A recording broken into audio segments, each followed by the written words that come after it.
Saudara sekalian di dalam Kristus, kita makin dekat dengan Natal, tanggal 20, hari yang khusus untuk siapkan untuk Natal, dan teks hari ini sangat mempersiapkan hati kita. Cobalah kita lihat sedikit sejarah dari teks itu. Yang pertama dari Yesaya, di mana pada zaman itu Raja Ahab yang baru menjadi raja muda, belum mempunyai anak, dia menghadapi suatu tantangan. Orang mau supaya dia berpihak pada Mesir, sedangkan dia tidak mau. Dan ada bagian yang mau menurunkannya dari takhta, dari umatnya. Mereka tidak setuju dengan dia, dan mereka mau mengambil sebagai raja orang yang bukan dari keturunan Daud, yaitu menghapuskan janji Allah kepada Daud. Maka Yeremia dikirim untuk berkata kepada raja itu, jangan takut, mintalah satu tanda dari Allah yang akan meyakinkan engkau bahwa benar-benar Allah teruskan janjinya.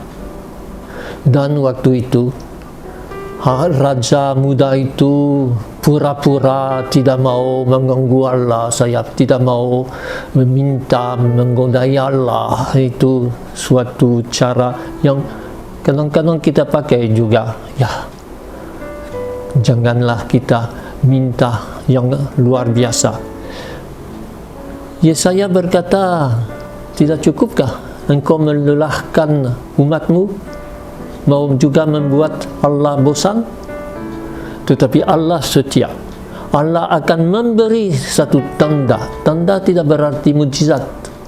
Tanda berarti sesuatu yang meyakinkan kita bahwa dalam hidup kita Allah hadir.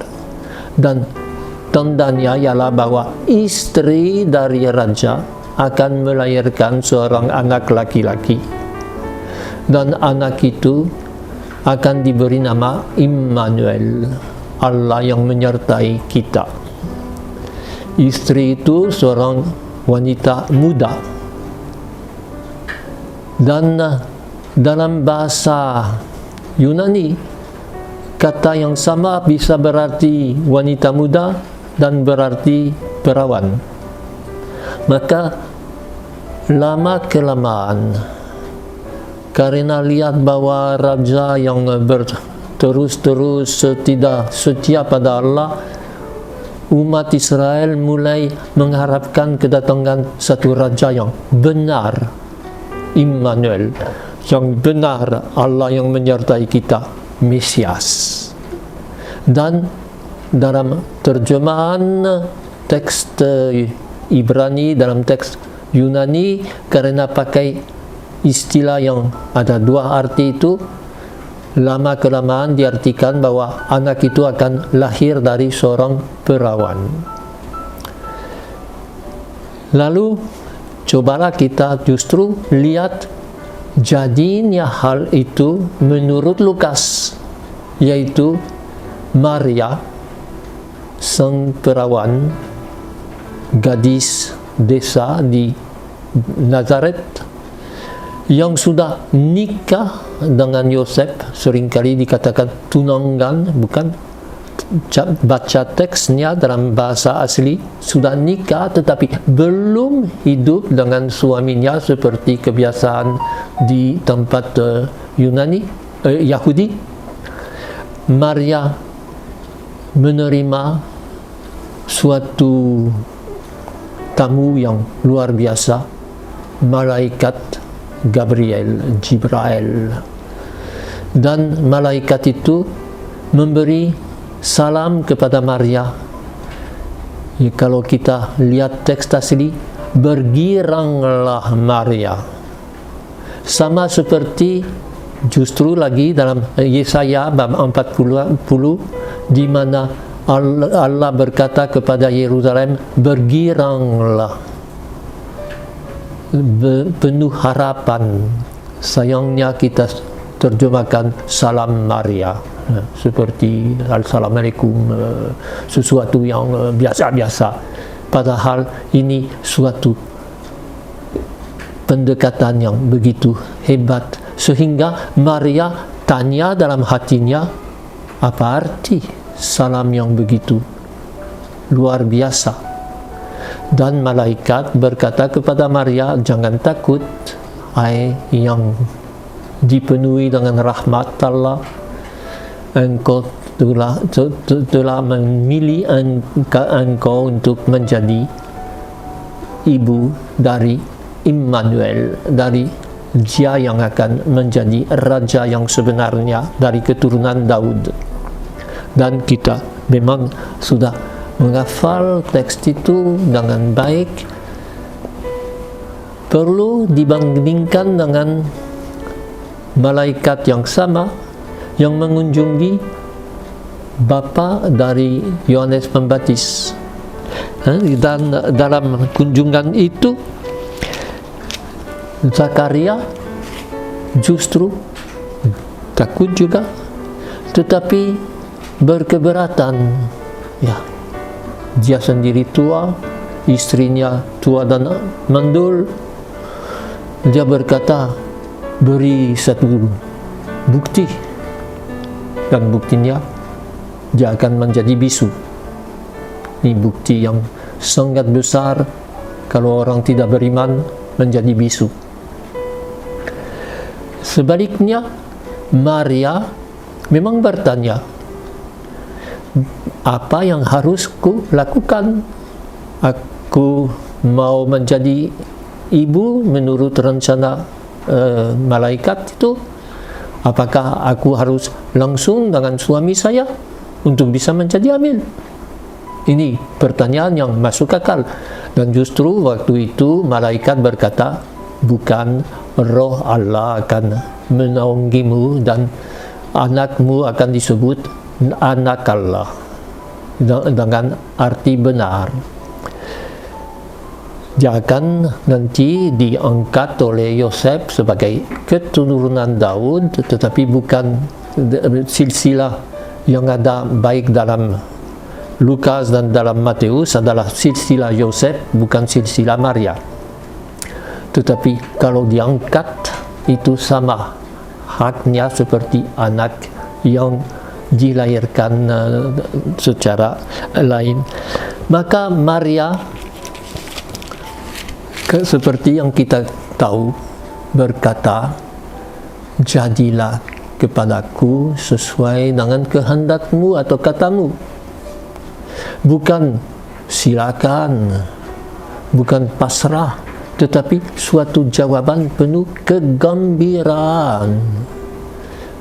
Istilah jadilah kehendakmu kita temu dalam kitab suci justru kalau ada seorang wanita yang dipilih dan begitu gembira dipilih sebagai istri, sebagai yang ada melahirkan anak istimewa.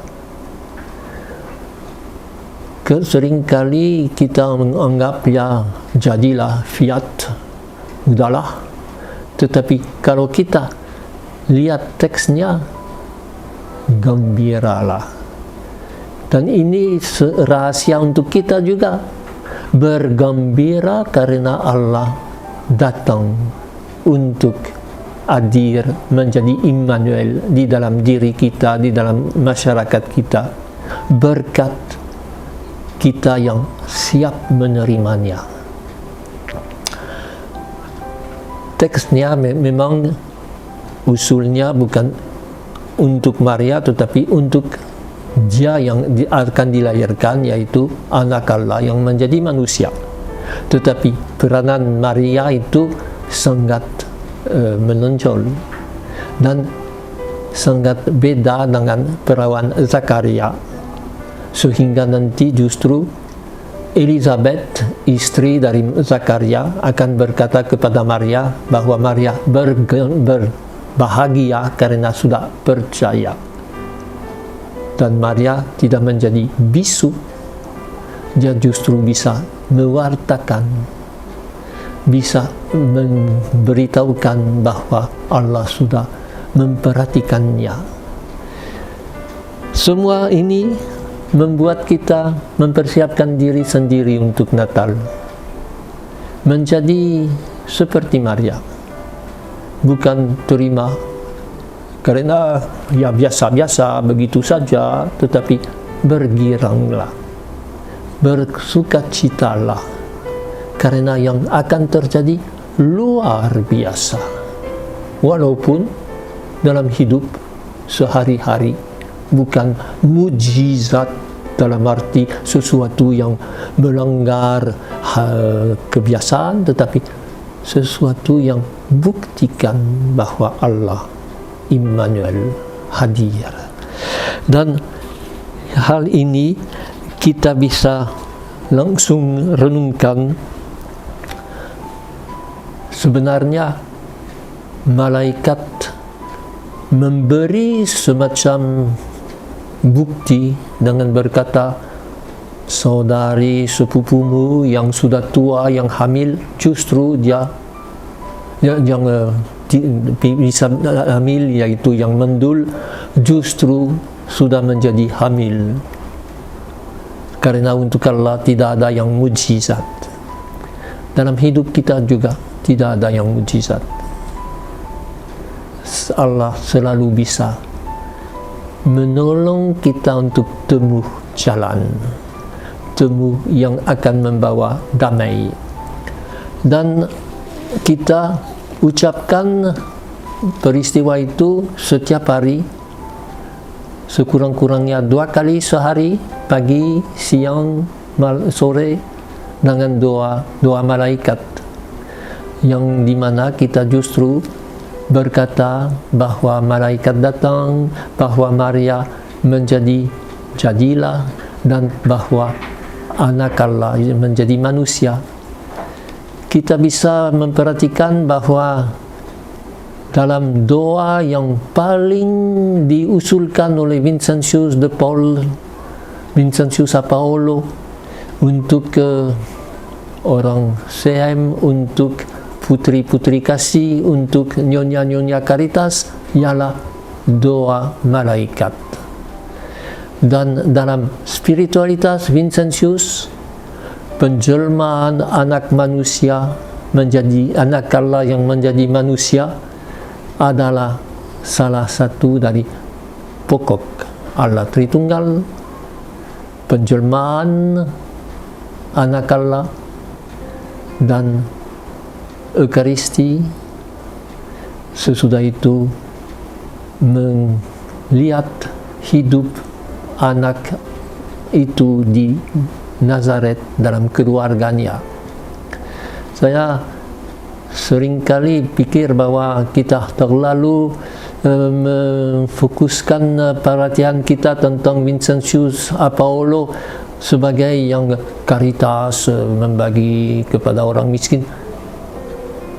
Harus tahu asal dasarnya spiritualitasnya. Santo Vincentius adalah seorang mistikus, seorang yang begitu dalam rohani, dan dasarnya justru karena percaya bahwa anak Allah sudah menjadi manusia, sudah menjadi Immanuel. Hal yang mau kita ulang-ulangi terus dengan doa malaikat. Semoga bersama dalam persiapan Natal kita makin rajin untuk doakan itu, renungan itu, dan yakin bahwa Tuhan menyertai kita dalam hidup sehari-hari. Maka kita tutup dengan doa untuk hari ini, doa yang selalu punya banyak inspirasi.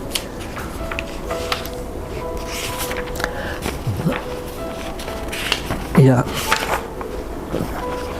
Allah Bapa Maha Luhur, Santa Perawan Maria telah menerima kabar malaikat dan mengandung putramu berkat kuasa Roh Kudus. Semoga kami mengikuti teladan Maria yang menaati kehendak-Mu dengan setia dan rendah hati. Semuanya dengan pengentaran Kristus Tuhan kami. Amin.